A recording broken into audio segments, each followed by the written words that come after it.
Great. So we'll call the meeting to order. And let the record show that all council members are present with the exception of council members Ham and Ward. Comments? Of course. Mahmood? Council members, Happy New Year. Happy New This Year. is my second to last meeting, so, I know you're happy. So I just want to say, since there's only three of you, Dan wrote the letter tonight. I sent you the email that there's going to be a special closed session item at 6 p.m. Included in that was that the process would be discussed. Section 54957, it does allow, it allows, quote, shall not be construed to prevent you going to closed session, but it doesn't require it. So what I want to know, since you've read my emails, is who put this on closed session? Supposedly in our rules, the city manager puts the agenda together. That's not a decision of council to go to closed session. Since this item can be either open or closed, I ask you, number one, to remove the process from closed session, put that in open session. And then with respect to any personnel matters, which is all that you're allowed to do in closed session, I ask you to put that in open session because, number one, you haven't gone very far down the road according to Dan's email. Number two, this isn't like a city manager position where I would agree it should be done in closed session because you have people that might lose their job if they found out they're looking. But here, I suppose, in just the history, you're going to hire somebody that's not working now, is recently retired. Those people should be public, and we should get input of what we feel as residents about those people. So, moving on to Scott Smith, I say, one, the Brown Act closed session discussion of procedural aspects selecting a assistant city manager. I want you to tell me where you can discuss procedural issue in a closed session. I don't believe procedural issues, they don't come under any Brown Act exception. And I'd like you to opine on that. Number two, as for discussing open selection, I want to know who put it on a closed session and why isn't the council voting tonight to decide where to put it? Because they're the ones who decide if something goes into closed session, not the city manager. That's a decision, since it's not required to be in closed section, it's a council decision on where it should be. So this should have been listed as open or closed based on council's determination.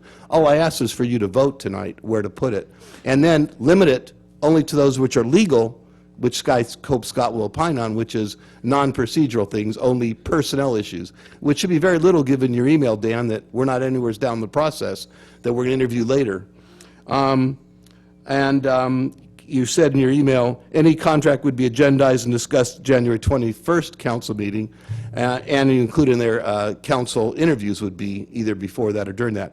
So I just ask you to show the transparency that you all ran on, that you said you would support, and hopefully, even though I'm the only one speaking, I suppose, tonight, I still think you should do the right thing and let the citizens know that these things will be done in open. They'll be able to then watch it on a video. So you're going to have to do what you want, but I would like Scott's opinions and that you use those as informed. And I would request that you, the mayor or somebody, one of the council members, approves a vote of the council whether to be open or closed on the personnel issues. Thank you. Hey, Camille, did you want to speak? No. Okay, all right. Mayor Pro Tem? Yes, I'd like to have some clarification on the legal perspective that was presented. I'm just catching up on some of the back and forth communication that we, the council, was on, and then some citizens in the last couple of days. And yes, for a permanent city manager, we have to have closed session.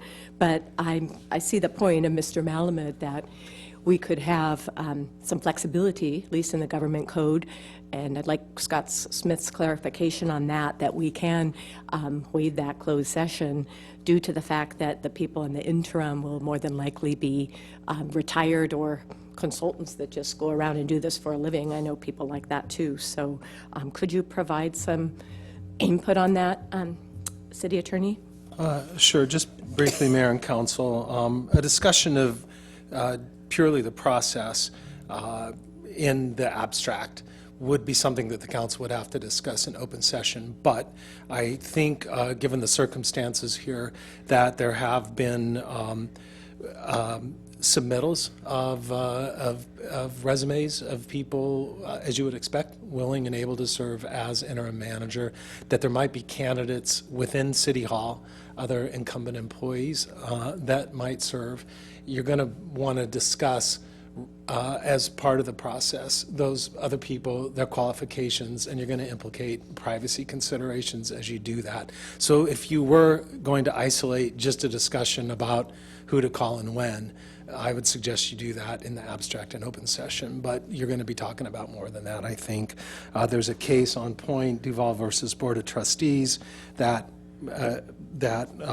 sets those rules. It says that it was not about an appointment, it was about evaluation, but the same considerations apply. The court said, we conclude evaluation, a closed session for personnel, may properly include consideration of the criteria for such evaluation, consideration of the process for conducting the evaluation, and other preliminary matters, to the extent those matters constitute an exercise of the city's discretion in evaluating candidates. So because those will all be mixed up together, I anticipate tonight it was agendized as a closed session item, and it's properly held as such.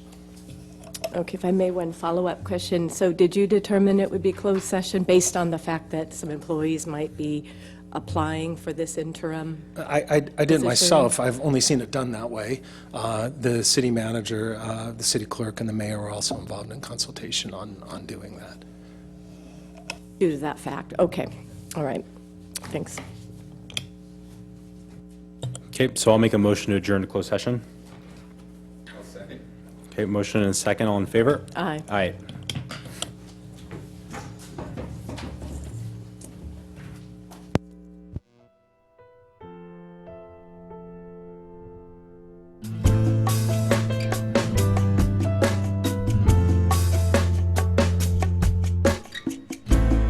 So you'll be adjourning to your next regular meeting unless the council schedules another special meeting like the one you had tonight. So I need to specify the date, or can I just say adjourn to the next special, or the next regularly scheduled meeting? You do have to ask first if there are any oral communications. Oh. And there are none. So if you don't have a date for the next meeting, then you just adjourn with the notation that the next regular meeting will be held on January 21st. Okay, so I'll make a motion that we adjourn. And note that the next regularly scheduled meeting will be held on January 21st. In the council chambers located 100 Avenue, Presidio, San Clemente, California. Closed session items will be considered at 5 p.m. and the regular business meeting will take place at 6 p.m.